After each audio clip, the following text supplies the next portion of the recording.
Hello friends, welcome back to my channel variety of cooking. আশা করি সবাই খুব ভালো আছেন। বন্ধুরা, আজকে আমি আপনাদেরকে একদম ফুলকো ফুলকো লুচি করে দেখাবো। তবে আজকে লুচিগুলো শুধু ফুলকোই নয়, লুচিগুলো হবে নরম। অনেকেই আছেন যারা নরম লুচি খেতে খুবই পছন্দ করেন। নরম লুচিটা ডাল বা পায়েস বা সেমাই যে কোনো কিছুর সাথেই খেতে দারুণ লাগে। তো বন্ধুরা, চলুন দেরি না করে রেসিপিটি শুরু করব। তবে তার আগে আমার চ্যানেলে যারা নতুন বন্ধু আছেন তাদের কাছে রিকোয়েস্ট রইল চ্যানেলটিকে সাবস্ক্রাইব করে পাশে থাকা বেল আইকনটি প্রেস করে দেবেন।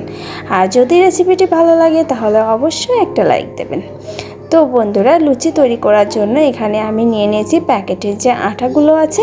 আমি 1 বাটি পরিমাণে আটা নিয়েছি। আপনারা ময়দাটাও ব্যবহার করতে পারবেন। তো এবারে এখানে সামান্য লবণ অ্যাড করছি। তো শুকনো আটার সাথে লবণটা ভালো করে মেখে নিচ্ছি, একটু মিশিয়ে নিলাম। এ পর্যায়ে আমি এখানে অ্যাড করব 3 টেবিল চামচ পরিমাণ সয়াবিন তেল। এখন শুকনো উপকরণগুলোর সাথে তেলটা খুব ভালোভাবে মিশিয়ে নেব। তেলটা ভালো করে শুকনো উপকরণগুলোর সাথে মেখে নিতে হবে এবং এক পর্যায়ে দেখা যাবে যে হাত দিয়ে মুঠো করলে একটা দলা তৈরি হয়ে যাচ্ছে এবং আঙুল দিয়ে যদি আমি একটু নাড়া দিচ্ছি তবে দলাটা ভেঙে যাচ্ছে। ঠিক সে পর্যায়ে বুঝতে হবে যে ঠিক এরকম হতে হবে। তো সে পর্যায়ে বুঝতে হবে যে আপনার ময়ামটা দেওয়া হয়ে গিয়েছে। আর মাখাতে মাখাতে যদি বোঝেন যে তেলের পরিমাণ একটু কম হয়েছে, বোঝা যাবে খসখসে টাইপের হলে, সেক্ষেত্রে আরও একটু তেল অ্যাড করে নেবেন। এ পর্যায়ে আমি অল্প অল্প করে জল দিয়ে একটা ডো তৈরি করে নেব। জলটা অবশ্যই উষ্ণ গরম হতে হবে। নরম লুচি করার জন্য এরকমই উষ্ণ গরম জল দিতে হবে। আর ময়াম দেওয়ার সময় চিনি ব্যবহার করা যাবে না। এই টিপস দুটা ফলো করলেই লুচিটা হবে পারফেক্ট নরম। তো বন্ধুরা, অল্প অল্প করে জল দিয়ে আমি একটা সুন্দর সফট ডো তৈরি করে নেব। ডোটা কিন্তু একদম নরম বা খুব বেশি শক্ত হবে না, একটু মিডিয়াম করে ডোটা করে নেব। হাত দিয়ে খুব ভালোভাবে মথে নেব যাতে করে লুচিটা ফোলে। ময়ামটা ভালো করে দিতে হবে আর হাত দিয়ে আটাটা ভালো করে মথে নিতে হবে। একটা সুন্দর ডো তৈরি করতে হবে, তাহলে কিন্তু লুচিটা ফুলবে। তো দেখুন, প্রায় হয়ে এসেছে আমার ডোটা করা। তো এই পর্যায়ে আমি একটা রুটি বেলা পিঁড়ি নিয়ে নিলাম এবং তার উপর একটু তেল ব্রাশ করে দিয়ে আরও একটু ভালো করে মথে নিচ্ছি পিঁড়ির উপর রেখে। একদম দেখুন ভালো মতো সফট হয়ে গিয়েছে। এ পর্যায়ে একটু গোল করে নেব। দেখুন, 2 হাতের সাহায্যে এভাবে ঘুরিয়ে ঘুরিয়ে আটাটা মথে নিতে হবে। তো আমার মথে নেওয়া হয়ে গিয়েছে। এবার উপরে একটু দিয়ে দিচ্ছি। এবারে ঢাকা দিয়ে রাখবো 10 থেকে 15 মিনিটের জন্য। তো 10 থেকে 15 মিনিট পর ফিরে এসেছি। দেখুন কতটা সুন্দর সফট হয়ে গিয়েছে। মাত্র 10-12 মিনিট ঢেকে রাখার কারণেই এত সুন্দর সফট হয়েছে। তো বন্ধুরা, আমি আবারও 1 মিনিটের মতো ডোটা মথে নিচ্ছি খুব ভালো করে। তারপর একটা লম্বা শেপে করে নিচ্ছি পিঁড়ির সাথে হাত দিয়ে ঘুরিয়ে ঘুরিয়ে। এখন একটা ছোট ছোট লিচির মতো বেলে নেব। তো তার জন্য গুটি করে নিচ্ছি। প্রথমে একই সাইজের গুটিগুলো করে রাখছি, হাত দিয়ে কেটে কেটে রাখছি। আপনারা চাইলে ছুরিও ব্যবহার করতে পারবেন। তো এভাবে 2 হাতের তালুতে নিয়েও গোল করতে পারবেন কিংবা পিঁড়িতে রেখেও সুন্দর করে গোল করে রাখতে পারবেন। গোল করে একটা চাপ দিয়ে একটু চ্যাপ্টা মতো করে রেখে দেব। প্রত্যেকটা এভাবেই করে নেব। এবারে পিঁড়িতে দেখিয়ে দিচ্ছি। পিঁড়িতেও ঠিক একইভাবে সবগুলো গোল করে রেখে দিচ্ছি আমি। পিঁড়িতে কিন্তু সামান্য একটু তেল মাখিয়ে নিতে হবে, তাহলে আর লেগে যাবে না।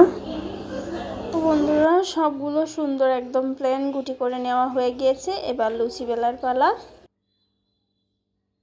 আমি আবারও একটু তেল দিয়ে নিলাম পিঁড়িতে। তো একে একে সবগুলো লুচি বেলে নেব। 2-3 বার ঘুরিয়ে ঘুরিয়ে লুচিটা সুন্দর গোল শেপে বেলে নিচ্ছি। আপনারা যারা লুচি বেলতে পারেন না, গোল হয় না, তাদের জন্য একটা বড় করে লুচি রুটির মতো করে নেবেন। তারপর কোনো একটা কিছু দিয়ে, কোনো কিছু ঢাকনা, মুটকি বা গ্লাস দিয়ে কেটে কেটে নেবেন। তাহলে কিন্তু সুন্দর শেপে গোল হয়ে যাবে। প্রত্যেকটা একইভাবে আমি বেলে রাখছি।